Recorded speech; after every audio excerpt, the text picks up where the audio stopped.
আসসালামু আলাইকুম। এসো দেশ বদলাই পৃথিবী বদলাই, এই স্লোগানে তারুণ্যের উৎসব 2025 উপলক্ষে নড়াইলে সাইকেলিং প্রতিযোগিতা অনুষ্ঠিত হয়েছে। বুধবার দুপুরে বীরশ্রেষ্ঠ নূর মোহাম্মদ স্টেডিয়ামে জেলা প্রশাসন ও জেলা ক্রীড়া অফিসের আয়োজনে এই সাইক্লিং প্রতিযোগিতা অনুষ্ঠিত হয়। জেলা প্রশাসক শারমিন আক্তার জাহানের সভাপতিত্বে প্রধান অতিথি খুলনা বিভাগীয় কমিশনার অতিরিক্ত সচিব ফিরোজ সরকার বেলুন উড়িয়ে এই সাইক্লিং প্রতিযোগিতার উদ্বোধন করেন। অতিথিবৃন্দ ও দর্শকবৃন্দ উৎসব মুখর পরিবেশে এই সাইক্লিং প্রতিযোগিতা উপভোগ করেন। এ সময় সাইক্লিং প্রতিযোগিতা দেখতে আসা দর্শক, আয়োজক ও সাইক্লিং প্রতিযোগিতা যারা করছেন তারা ব্যক্ত করেন তাদের ভিতরের অনুভূতি। তাদের এই অনুভূতি প্রকাশকালে ফুটে ওঠে তারুণ্যের চেতনা ও নতুন বাংলাদেশ বিনির্মাণের প্রতিচ্ছবি।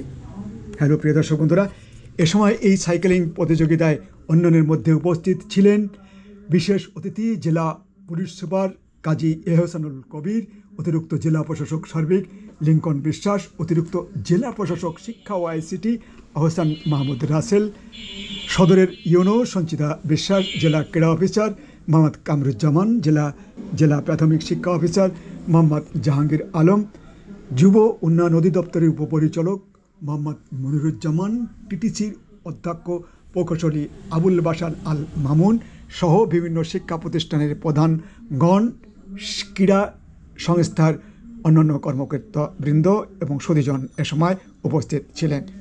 ধন্যবাদ সকলকে আমাদের এই আয়োজনের সাথে সংযুক্ত থাকার জন্য। তো আমি এখানে এসেছি তারুণ্য উৎসব উপলক্ষে। এখানে অনেক প্রতিযোগিতা হচ্ছে, আমরা এখানে সাইকেলিং প্রতিযোগিতায় অংশগ্রহণ করছি। তো এখানে এসে আমার খুবই ভালো লাগছে। তারুণ্যের উৎসব 2025 উদযাপিত হচ্ছে আমাদের নড়াইলের বীরশ্রেষ্ঠ নূর মোহাম্মদ স্টেডিয়ামে। তারই অংশ হিসেবে আজকে সাইক্লিং প্রতিযোগিতা অনুষ্ঠিত হচ্ছে। নারী কাবাডি চলছে স্যার। এছাড়া আমাদের স্কুলে বিভিন্ন যে প্রতিযোগিতা, রচনা প্রতিযোগিতা, কুইজ প্রতিযোগিতা, কোরআন তেলাওয়াত প্রতিযোগিতা ইত্যাদি স্যার আমরা অনুষ্ঠিত হয়েছে স্যার। পরিষ্কার পরিচ্ছন্নতা অভিযান স্যার, আমরা প্রত্যেকটি ইভেন্ট অত্যন্ত চমৎকারভাবে স্যার আমরা আয়োজন করেছি। এই মাঠেও স্যার আমাদের অনেকগুলি চমৎকার খেলা অনুষ্ঠিত হয়েছে স্যার।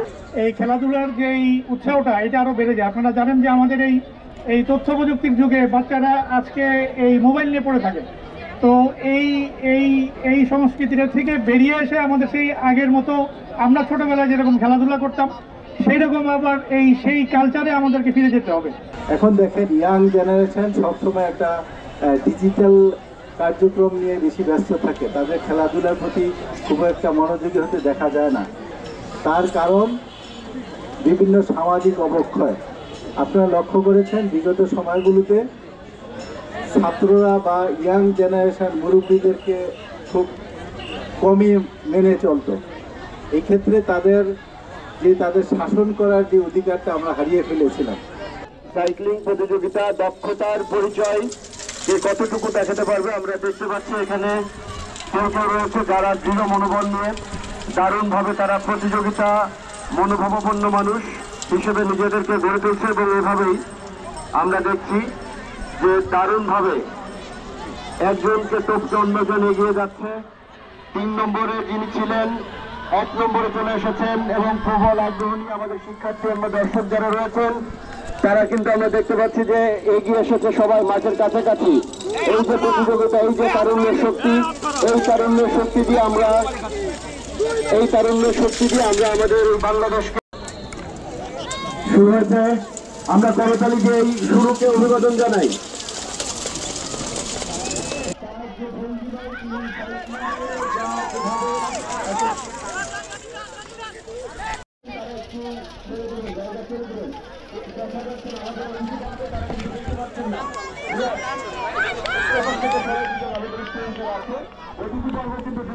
আমরাও দেখবো আমাদের সম্মানিত অতিথিবৃন্দ দেখতে দিব।